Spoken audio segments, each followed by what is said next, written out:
everyone. My name is Elizabeth Manns, and I'd like to welcome you to the April 4th Coalition Show.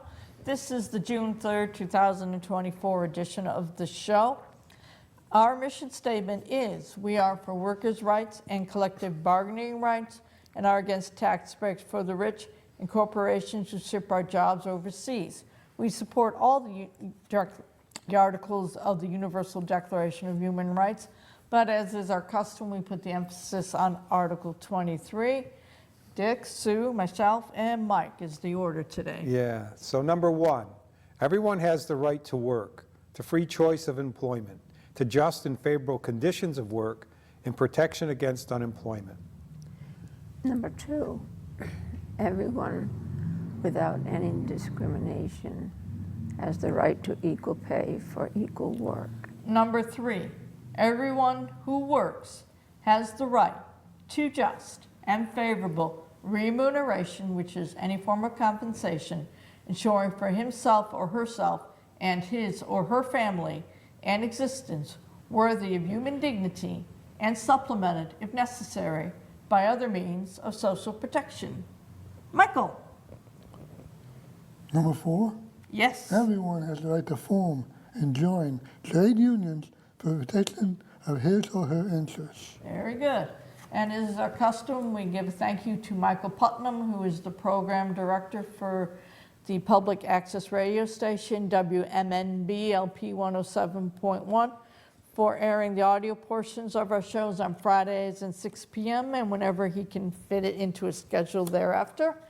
And to the fabulous staff here at Northern Berkshire Community Television Corporation, Joanne Hurlbut, Nicole A. Brown, and David Fabiano, for their invaluable assistance in helping us produce the show. And Dick, we had a momentous event happen Historical first. Historical first. The next president is now a convicted felon. Yep. Now a convicted felon. Yep. And he's seeking the nomination to be president again. And the probability is he wants that nomination so that the other 3 cases that he has pending against him can go bye-bye. Yeah, so Robert Reich talked about the Trump conviction, so let's hear what Robert Reich has to say about it. Donald Trump is a convicted criminal. He and his supporters are lying about what that means. They're pretending his crimes aren't serious. No crime. Everyone says there was no crime. Rubbish. Witnesses testified that during the 2016 campaign, Trump arranged illegal payments to deceive voters about information that could have changed the outcome of the election. The crimes were successful. Voters did not find out until after the election that Trump allegedly had affairs with a porn star and a former Playboy model while his wife was caring for their newborn son. Trump won by only 80,000 votes across several swing states, votes that very likely would have been influenced by this sort of information. These illegal payments were serious enough to put Trump's former lawyer, Michael Cohen, in prison, and it was Trump's own Justice Department that put him there. As president, Trump continued a criminal cover-up from within the White House. He reimbursed Cohen's payments to Stormy Daniels in a series of checks and then made criminally false business filings to conceal their purpose. Every single charge Trump was found guilty of is a serious enough offense to carry a penalty of up to 4 years in prison. Now, Trump claimed that his trial was rigged. This trial is rigged. But the verdict comes from a jury of ordinary citizens who unanimously decided that the evidence proves his guilt beyond any reasonable doubt. The fact that Trump has been separately indicted for even more serious crimes doesn't diminish the seriousness of these felonies. Never before has a convicted felon been a major party's candidate for president. A criminal record like Trump's would be a serious obstacle to getting any job in the White House, let alone the highest office in the land. Trump willfully and repeatedly broke the law and has shown no remorse. If the Republican Party continues to support a criminal convict as their nominee, they have no business calling themselves the party of law and order ever again. Wow, that was a good summation. That was a good summation, and I actually agree with him.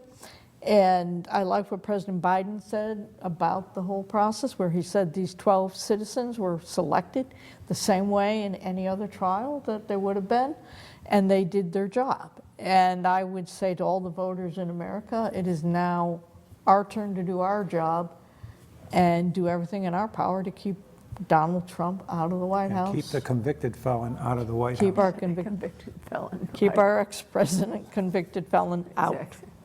The one thing I disagreed with Robert Reich when he said, that Trump only won by 80,000 votes in these 4 states.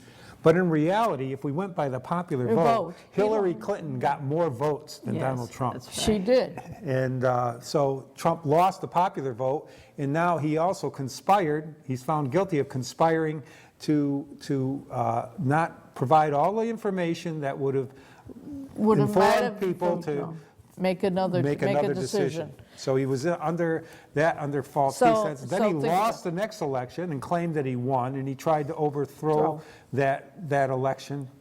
So he So just, folks, how can you have somebody who has no respect for law and order, who can't even accept when he loses be in the White House? You can't have a petulant child in the office, and Donald Trump is an adult form of a petulant child who can't accept when things don't go his way. right. But he's not alone in this. No, he's not. He's There's getting a lot of help. The people in the Republican Party are falling behind him, like making fun of our jury system and our legal system. But And that does a great disservice to all American Yeah. citizens, because all of us have can or may serve on a jury Right. at some point. But if we can switch gears now, we can talk about, we were talking about an election in a Mercedes-Benz factory in Alabama. They're going we for were last month. unionization because they had their first unionization in the South when in Tennessee. Correct. They voted to unionize It was a Toyota factory. Toyota factory, okay. And this is a Mercedes factory, and this video was made prior to the vote, but the vote came out with a loss for the union. But the union is objecting to that vote because they're saying there were political influences that occurred and violations of people's rights. So let's just watch this video. It's about the shadow group working to keep wages low in Alabama. Giant corporations and politicians in Alabama are launching a union-busting blitz. Their target? 5,200 Mercedes-Benz auto workers who are fighting to form a union. From anti-union billboards and op-eds to sinister tweets and digital ads. I've seen what the UAW has done to the auto industry in Detroit. They've destroyed it. Let's don't let them come into our state and do the same thing. Alabama's ruling class is using every play in the book to scare auto workers out of fighting for better wages and benefits. Behind the union-busting blitz is one group, the Business Council of Alabama. The BCA claims that its main goal is to, quote, work on behalf of nearly 1 million working Alabamians. But looking at its leaders can tell us a lot about the organization's true mission. Its top brass represents the state's most powerful players, from utilities to banks to the healthcare sector. These top executives are fighting Alabama auto workers with all they've got, and they've got a lot. Their chairman is John Turner, the president and CEO of the state's biggest bank. He raked in over $38 million in compensation over the past 3 years. When asked what I think is the greatest skill a leader can have, it is to be a good listener. Until the people talking to you are workers who want to form a union, then you cover your ears. A key player on the BCA is Alabama Power, the state's largest electric utility. In fact, 3 of its board directors hold high-ranking positions on the board of the BCA. And then there's Alabama Power's CEO, Jeff Peoples. He's on the BCA's executive committee, but has, surprisingly, made some seemingly pro-union statements in the past. Working together, Southern Company and the building trades have developed, in my opinion, the strongest labor management partnership in the country. These people care and these people work with us about growing union jobs. In addition to these execs, the BCA also includes heavy hitters like Great Southern Wood Preserving, whose CEO is Alabama's sole billionaire, Jimmy Rain. I said I came here to rebuild the town with Yellowwood. Plus, you've got other BCA members repping major players like Blue Cross and Blue Shield and foreign car companies, including Toyota, Honda, and Mercedes-Benz itself. But the BCA powerhouse isn't just a corporate club, it's a political force. Alabama Governor Kay Ivey has been BCA's most powerful anti-union partner. She has repeatedly campaigned in strong opposition to auto worker unionization. And it's clear why. Governor Kay Ivey is worried that unions are targeting Alabama's automobile industry, and she wants to stop that. Follow the money, and you'll find that 7 of Ivey's top 12 campaign donors in the 2021-2022 election cycle have connections to the BCA. The BCA, through its Political Action Committee Progress PAC, gave Ivey $380,000 since 2011. And to fatten Ivey's wallet just a bit more, remember Jimmy Raine? Alabama's sole billionaire and a guy whose company is represented in BCA's top leadership? Well, he was Ivey's top donor in 2018 with $300,000. He coughed up another $100,000 in 2022. Ivey also has a bunch of people working for her who used to work at the BCA in executive positions, including her Director of Legislative Affairs and one of her 2 deputy chiefs of staff. Some things are just facts. So this is the vast web of state and federal government officials, lobbyists, and corporate executives who some 5,000 Mercedes-Benz auto workers are up against. The 99% versus the 1%. So much is on the line for these workers, whose real wages were 11% lower in 2019 than in 2002. Let's walk a new path for working class people together in solidarity, and let's take your lives back. The vote will take place from May 13th to the 17th. If it plays out like the Volkswagen plant in Chattanooga did, the 99% will triumph, delivering a win for Alabama's workers who have been left behind for far too long. Oops, sorry. So it was the Volkswagen plant in Chattanooga, Tennessee. But now again, that vote was against, voted no for the union. But there are some unfair labor practice charges been brought against them, and they're asking for another vote. So we'll follow that. So we'll follow that. Yeah. So now we were going to do a Robert Reich Video on about billionaires. We talked about one billionaire in this last video, but Robert Reich has a little bit of a talk about what he thinks of billionaires. I think it has something to do with dodos. Yes, something like that. it did. Have something to do with dodos. Do billionaires have a right to exist? America has driven more than 650 species to extinction, and it should do the same with billionaires. Billionaires claim they deserve their riches, but let's face it, there are only 5 ways to become a billionaire, and they're all bad. Number 1, exploit a monopoly. Jamie Dimon is worth $2 billion today, but not because he succeeded in the free market. In 2008, the government bailed out his bank, JP Morgan Chase, and a handful of other giant Wall Street banks, keeping them off the endangered species list because they were too big to fail. Effectively, a monopoly. Consider another giant enterprise, Amazon. Does Jeff Bezos really deserve his billions for building Amazon? No, because Amazon is essentially a monopoly. It's even been charged by the federal government and 17 states for inflating prices, overcharging sellers, and stifling competition like a predator in the wild. With better anti-monopoly enforcement, Bezos would be worth far less. Number 2, exploit inside information. Stephen A. Cohen, worth roughly $20 billion, headed a hedge fund charged by the Justice Department with insider trading on a scale without known precedent. Another innovator. Taming insider trading would level the investing field between the C-suite and Main Street. Number 3, buy off politicians. That's a great way to become a billionaire. The Koch family and Koch Industries saved roughly $1 billion a year from the Trump tax cut they and allies spent $20 million lobbying for. What a return on investment. If we had tougher lobbying laws, political corruption would go extinct. Number 4, defraud investors. Adam Neumann is accused of conning investors out of hundreds of millions for WeWork, an office-sharing startup.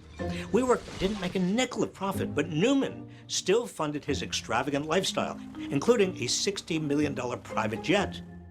Elizabeth Holmes was convicted of fraud for her blood testing company, Theranos. So was Sam Bankman-Fried of crypto exchange FTX. Remember a supposed billionaire named Donald Trump? He was also found to have committed fraud. Presumably, if we had tougher anti-fraud laws, more would be caught and there'd be fewer billionaires to preserve. Number 5, get money from rich relatives. About 60% of all wealth in America today is inherited. That's because loopholes in U.S. tax law, lobbied for by the wealthy, allow rich families to avoid taxes on assets they inherit. And the estate tax has been so defanged that fewer than 0.2% of estates have paid it in recent years. Tax reform would disrupt the circle of life for the rich, stopping them from automatically becoming billionaires at their birth or someone else's death. Now, don't get me wrong, I'm not arguing against big rewards for entrepreneurs and inventors. But do today's entrepreneurs really need billions of dollars? I mean, couldn't they survive on a measly 100 million? Because they're now using those billions to erode American institutions. They spent fortunes bringing Supreme Court justices with them into the wild. They treated news organizations and social media platforms like prey, and they turned their relationships with politicians into patronage troughs.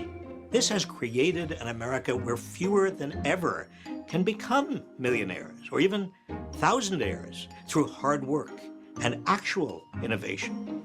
If capitalism were working properly, billionaires would have gone the way of the dodo. Yeah. Yeah, that's sadly true, that the cycle is now entrenched. And short of a total overhaul, it's not like they're going to be with us for a few generations more. And like I said, I don't object to anybody making money, but leave some for the rest of us. Right, as Martin Luther King said, it's okay that they get rich, but they just shouldn't get rich so fast. They should take some time and bring other people along with them. You know, they can get rich, but they don't have to make it all at once. Yep. Now that leads us into another video that we had about a business, we're all familiar with, Dollar General. Dollar General. This is a video about Dollar General, but I think it has broader implications. There's other stores, and you can testify to that. But let's watch the video about Dollar General and hear what it has to say. I've begun to really see Dollar General as like a criminal organization. You're stealing from my community, and I think they're very aware of it. It's a classic bait and switch. Somebody at the top is making a lot of money. Go for a drive in any American county, and you'll likely soon pass by the yellow and black lettering of a Dollar General. Drive a little further, and another will appear. Then another, then another. Here's the other Dollar General store. It's 7 miles from the last Dollar General store we were at. With nearly 20,000 Dollar General stores in 48 states, the Tennessee-based discount chain has sunk its teeth into lower-income, rural, and suburban areas everywhere. It's easy to look at the dollar stores and think they are a sign of economic distress or a symptom of economic distress, but what we found is that they're in fact a cause of it. Underneath Dollar General's so-called low everyday prices in convenient locations lies a sinister business model and a massive scandal that hardly anybody knows about. The fact that we have to sue a company to get them to tell the truth is absurd in my mind to begin with. My name is Lori Hartline. I am a Dollar General shopper out of convenience in my neighborhood. What you see here is when you travel, you'll go from looking for a grocery store, and before you get one, you have $3 General options. That's all you have. In May of 2022, Lori Hartline started noticing some seemingly harmless discrepancies while shopping at her local Dollar General. When they opened up in, I think it was 2021, their price of my kitty litter was $8.95. Great. I purchased it all the time. I didn't pay attention. I go up there, I check out, I leave. Well, one day, wait a minute, $10? I noticed it. I asked him about it. Oh no, they've raised the price. Well, that doesn't say it on the shelf. Well, they just have to change it. It's in the computer, it's not on the shelf. Next week, go in and buy cat litter. Same thing. That is not what the price says on the shelf. What am I doing wrong here? I was watching the news one morning and heard about Dollar General in the state of Ohio was being sued for deceptive pricing. That is what happens to me. I knew I wasn't crazy. I know it's just not me. After months of repeated Dollar General, Lori wrote a letter to the Oklahoma Attorney General. And within 2 days, I got a response that they forwarded the letter. Great. They responded back, Dollar General did, and they apologized and they said, we'll have a gift card for you. I said, okay, well, let me just ask, how much is it for? $10. Tell her to keep it. I don't want it. It was insulting. Lori's story was brought to attorney Mark Dan, where it became the basis for one of 3 class action lawsuits in Oklahoma, New York, and New Jersey. I don't think there's any question that Dollar General is doing this intentionally and systematically. June 22nd, I was overcharged 4 items out of 11. $7.95 was advertised $6.50. If you tell me one thing and then charge me something else, in almost every jurisdiction in America, that would be theft by deception. Corporations, as we now know from the U.S. Supreme Court, are people, and people need to follow the law. Dollar General's deceptive business practices run deeper than most realize, according to Stacy Mitchell, a researcher at the Institute for Local Self-Reliance. I think what they're looking for is places that have been, that lack, economic and political power, places that they can push around. They're often building in such numbers that it becomes impossible for a new grocery store or other locally owned businesses to develop in a neighborhood that really needs them. They kind of lock in poverty as they grow because poverty is the thing that really fuels these companies' bottom lines. So we have the poorest people in the country going to a store that's deceiving them about the price that they're charging for the goods, in a situation where they have very few other realistic choices. I think it's about as exploitive a business plan as I've ever seen.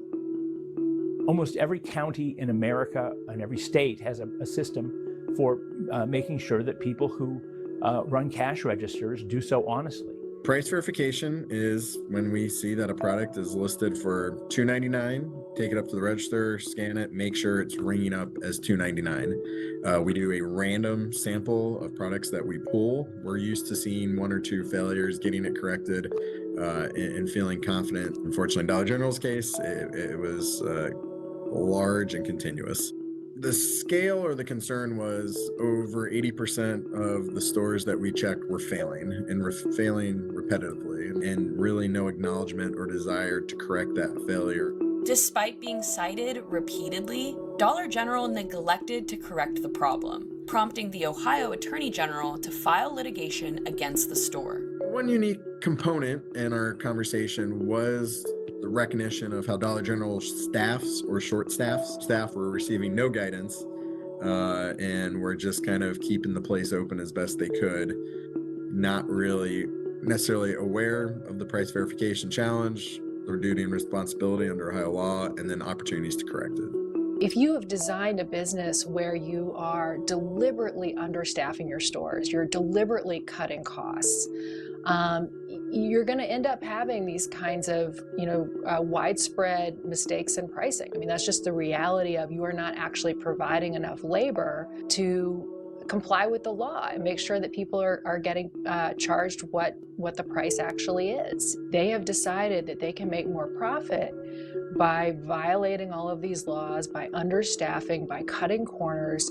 And right now, the fines that are associated with doing that are simply a cost of doing business. They are too low to make a difference and to stop this organization from behaving this way. Dollar General has been fined over $20 million by states and the federal government since 2017. But those fines, which pale in comparison to the amount Dollar General has siphoned from communities, have done little to change the company's behavior. There are 19,000 stores. There are literally millions of transactions a day, millions of items sold a day in Dollar General stores. And even if at 10% of the time they're stealing 10 cents on 10% of the items that are sold, we're talking about hundreds of millions of dollars going into the pockets of Dollar General shareholders and out of the pockets of the poorest people in America. If you're a systematic violator of laws as a company, what's the deeper way that we can go after you? At some point, you've got to be shut down if you can't reform your behavior, because clearly this one-off approach that we're using is not working. And I think that it's time for Dollar General to pay the price civilly, to pay the customers for what they've stolen from them, to change their business practices for how they go forward in the future. And I don't think it's far-fetched at all to think that the corporate executives who hatched this scheme ought to be prosecuted. They can build this little metal building in a week, maybe 2 max, and everybody's getting ripped off every day. It's only a quarter here. It's a dime here. It's 35 cents here. Who has the time to go and write a letter and complain over a quarter? Well, I do.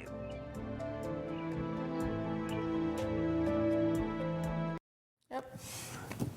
And you should so consider this, folks, besides the fact that Dollar General, Family Dollar, and Dollar Tree are all under the same CEO company. So if that practice is going on in Dollar General, it's going on in Family Dollar and Dollar Tree. And I myself am involved in a class action lawsuit with Walmart, where they had errors in their cash registers for certain food items, and I received the letter from it. Of course, I filled out the paperwork and said, of course, I want whatever $20 I might get back from the class action lawsuit. So the idea is buyer beware, I would say. Be careful where you go, check your register. I mean, now I go self-in. I used to say I would never use a self-register because I didn't want to take a person's job. But if I'm using the self-register, I see the prices going up on the screen. And I can determine if it's matching what I said I would be paying. I would expect to be paying. So. Yeah, Dollar General just started, what was it, about 8 months ago with a self-checkout. And try to find a person, you know, to check you out. It's just as hard. It's just as hard. And we're running out of time, so we will see you next week. Remember, poverty. Power to the people. Power to the people.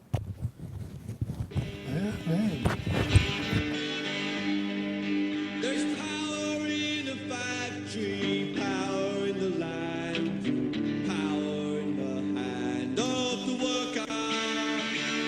But it all amounts to nothing if together we don't stand. There is power in our union. Now the lessons of the past were all learned with workers' blood. The mistakes of the bosses we must pay for. From the cities and the farmlands to trenches full of mud. War's always been the bosses.